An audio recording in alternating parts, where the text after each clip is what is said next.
Hello everyone, my name is Mashkur Ali. Are you trying to find your Chase Bank account number but don't know where to start?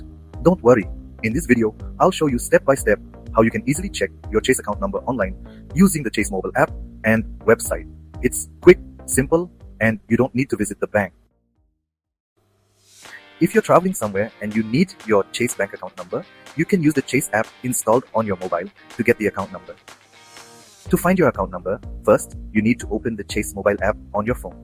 As soon as you open it, you will see an interface like this where both your Chase checking and savings accounts will appear.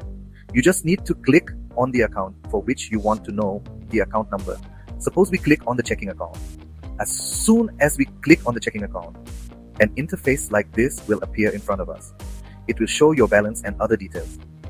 Here, you will see a small button that says Show Details. You need to click on it. Once you click right above that button, you will see your available balance, present balance, account number, and routing number.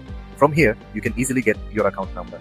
So in this way, by following just a few steps, you can easily find your Chase Bank account number.